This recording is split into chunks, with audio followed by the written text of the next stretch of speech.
What's up, friend? My name is Matthew Dale. I am here to help you play better, sound great, understand more, and adjust this microphone, apparently. I am going to talk about today, in this video, which fractal device I use the most. I am lucky and fortunate enough to have the Axe-FX III, the FM9, and the FM3. I have all of these three devices, but which one am I using most in my day-to-day life as a professional musician that does this for a living? The simple answer for me would be the device that goes out of my studio and out into the world where I play music would be the FM3, with a very close second to the FM9. Very close, as I sip on my coffee here. Very close. Now, for the most part, for the majority, I play a lot of gigs as a soloist, doing, things like I was doing in the beginning with that Mario. I might play things more in the jazz persuasion.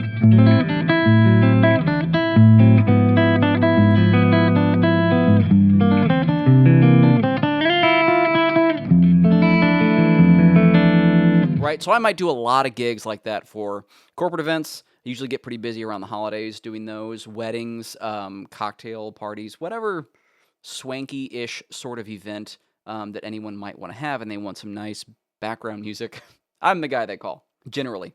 And the FM3 is really great at that because I have, my tone that I have. I don't really have a whole lot of switching that I need to do with that, right? Every now and then I might do an added delay or maybe a little bit of a boost. But mostly it's like I just need to create that one tone, maybe have a tuner button to mute my signal or just to make sure that I'm in tune. And then I go out to a powered speaker, or lately what I've been using for those types of events would be the Henriksen Bud, which has just been great because it's such a small load-in. I love it. And I also use the FM3 a lot for acoustic guitar tones. So if I'm doing an acoustic solo gig, then again, I have different presets for that where I have more acoustic guitar processing. I use a couple of acoustic guitar IRs. And again, I just have the FM3 to do that job with maybe a little bit of an added delay or a boost, tuner button for a mute, and then kind of go from there. That leaves my studio the most, with a very, very close second would be the FM9. Now, I can get by really well in a band sort of situation with the FM3. I generally need 4 sounds, and I'm going to be making a video on this. It's probably going to be out next week, so you can stay tuned for that. I generally only need about 4 sounds, and that would be a clean tone, a clean lead, a drive tone, and then a drive lead. And I can do that really easily on the FM3, setting up toggles for clean and clean lead, and then drive and drive lead, and then tap tempo and a tuner. I can do that stuff really easily on the FM3. However, when I need to start doing more switching, when I start to, need more effects, maybe a Leslie or a phaser, maybe I need more, tap tempo, rhythmic delays, that sort of thing. That's where the FM9 really shines.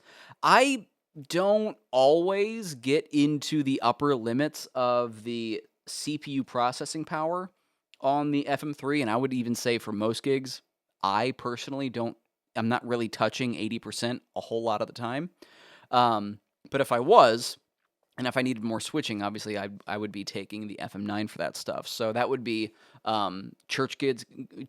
If I'm playing for worship for a church, I would be more inclined to do the FM9, especially with all the delays and the ambient reverbs and stuff that I would need for that as well.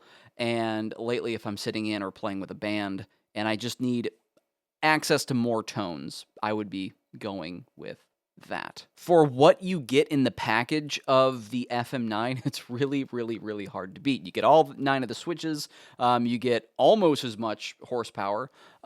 Realistically, as far as, what I can fit in my patches, almost as much horsepower as the Axe-FX III. And then, it's just in a nice, concise package, unlike something like, an Axe-FX III with an FC12 added. In my studio, though, on a day-to-day basis, what I'm plugged into right now, and this will probably give you a hint because I'm on a wireless pack, and it's actually red right now. I need to actually switch the battery out. What I'm on, and if you can see the meters behind me, I'm playing through my Axe-FX. My Axe-FX is what I plug into every single day when I'm here in my studio, and it's in my rack. I got my wireless unit, I got my wireless in-ear unit over there, power conditioner. I have a rack panel on the back for quick, easy access to various things I would need to be plugging in at a gig.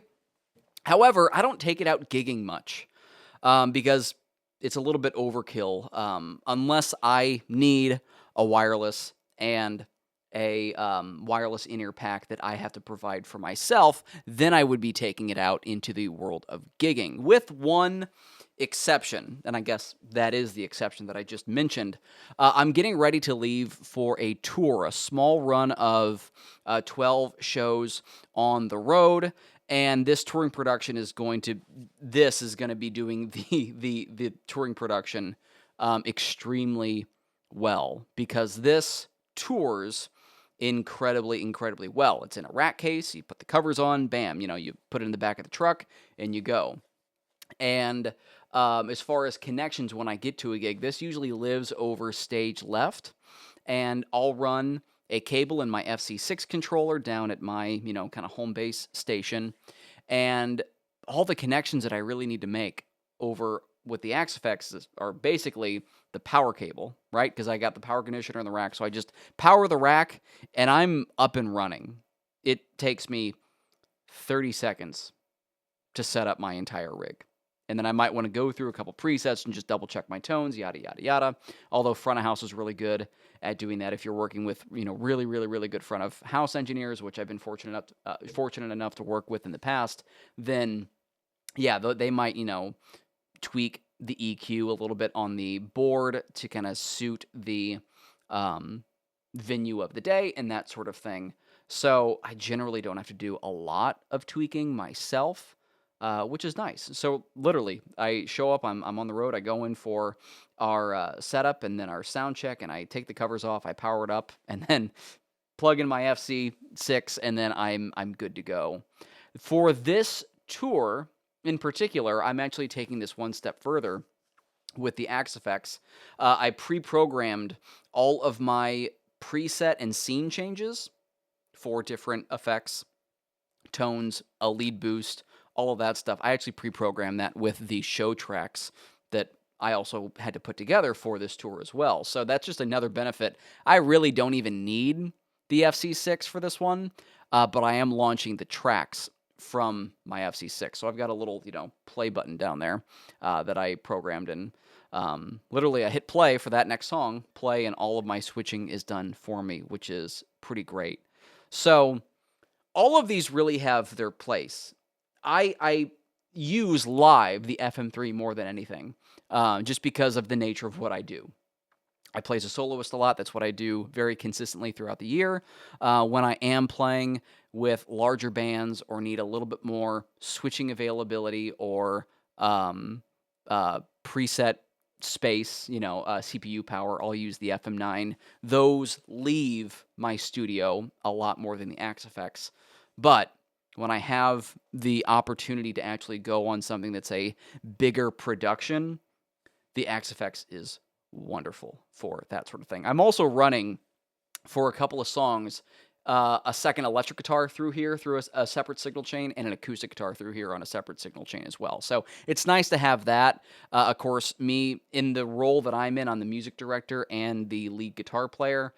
So it's kind of nice to be able to, as the music director, curtail my tonal creation all myself and have a little bit more of control of that. And then, yeah, we just plug in the other guitar wireless packs into my rack, and then we go from there.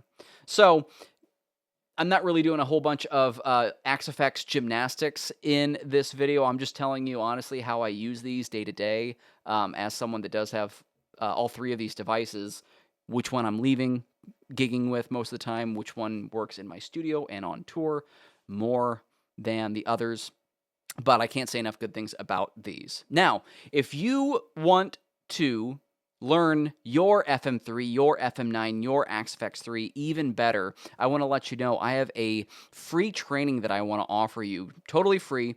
You can go to matthewdale.com/quickstarter, and this is about a 45-minute training that will get you more comfortable on tone creation, using the foot switches more efficiently so you're not tap dancing all over the place, using the editors more efficiently so you can create your tones faster, get to playing faster. There's so much packed into this 45-minute training. Of course, it's 45 minutes. You know, I better have packed it in. But if you want to get to know your device much, much better, create better guitar tones for yourself, then check it out again, matthewdale.com/quickstarter, and I'll link it in the description box below.